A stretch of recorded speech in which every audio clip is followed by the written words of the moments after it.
What's happening, guys? Rules for Rebels, and today I am going to be sharing with you a side hustle idea and a potentially profitable niche idea with you guys. So before we get started, I kind of got to credit KevinTheWindowCleaner with kind of spurring this idea. Initially, he kind of threw out an idea, and I kind of put my own little twist on the idea, which I think is kind of a good point while we're talking about this. The power of like brainstorming with friends or with other people, and just throwing ideas out there. A lot of times one person's idea is going to spur an idea in another person that maybe improves upon that idea. So if you have any business-minded friends, definitely sit down and have little like brainstorming sessions with them. If you don't have friends who are into business and entrepreneurship, go join some meetup group. Go to some score.org meetings. Like, get yourself out there around business people to where you can do this stuff with them, or even just start a YouTube channel and start talking business. But anyhow, kind of where this idea came from, last Thursday we had Side Hustle Thursdays, episode 10, and we talked about Amanda from Massachusetts with the ketogenic cookbook or whatever it was. And I made a follow-up video where I talked a little bit about like how you can get a similar ebook publishing kind of side hustle going. And KevinTheWindowCleaner, who's always really active on the channel, comments on almost every video, which I really appreciate. Thank you, Kevin. Said, hey, what about some kind of guide like teaching young adults or new homeowners like how to clean their houses or something like that? And I thought, like, yeah, that's a pretty clever idea. But here's what I think is an even better twist on it, or an even better spin on it.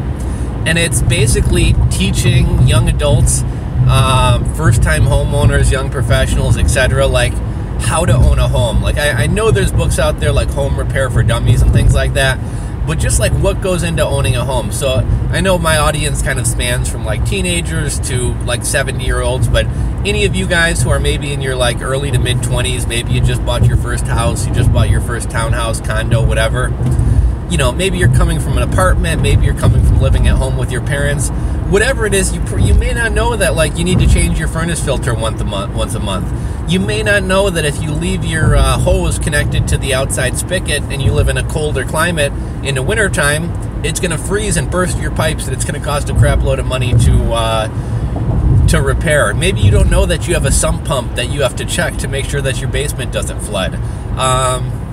You know, right now I'm going through the process of getting a fence put in, and you know, I'm kind of new to the whole like hiring multiple people and getting quotes. And you know, with fences, there's pressure treated wood and there's cedar, and do you want 4-inch posts or 2-inch posts, and do you want you know, 3 threader 2x4s, or do you want 2 threader 2x4? Like, I don't have a clue about any of this stuff, so you know, I'm asking my parents and asking, you know, my business partner who had a fence put in.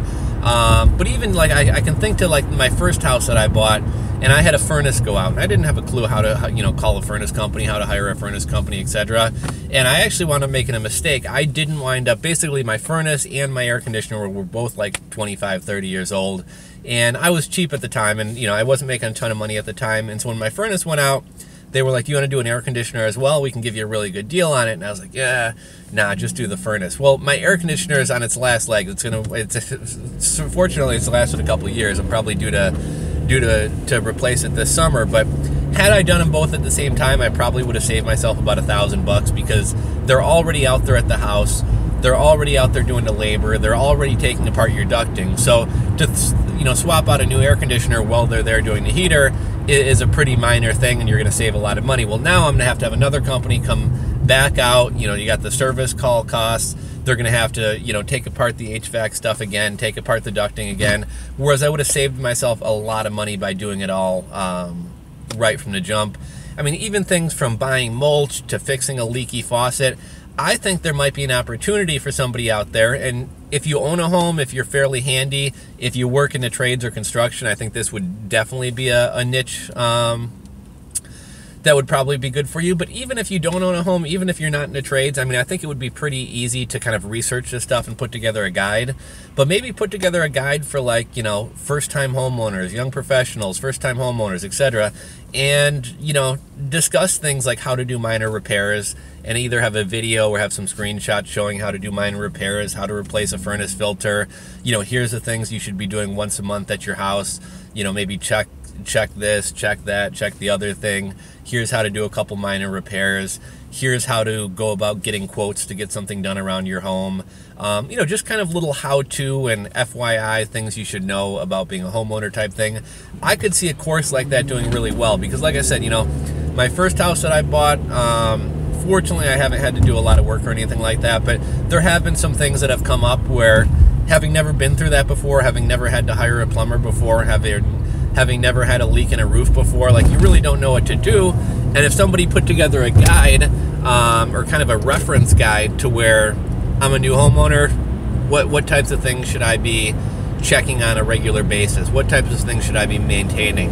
How often should I be replacing this filter or that filter?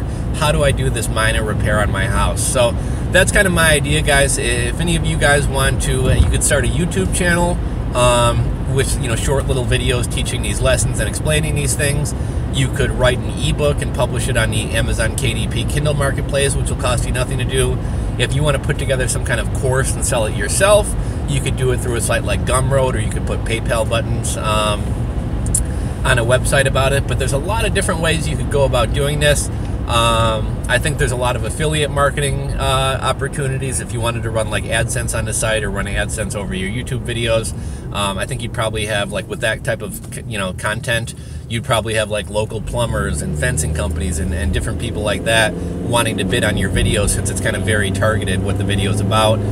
So I think this could be a really profitable and really powerful niche to get into. So that's really the video, guys. I'm going to keep it kind of short today. If you have any ideas you want to throw out there in terms of twists on this idea or how you would go about implementing this idea, I'd love to hear from you. Maybe it spurs an idea in somebody else and one of you guys decides to kind of start a business doing this. Anyhow, I hope you enjoyed the video. If so, please give it a thumbs up, share it, subscribe if you're not subscribed, and I will catch you guys tomorrow for Side Hustle Thursdays. Later, guys.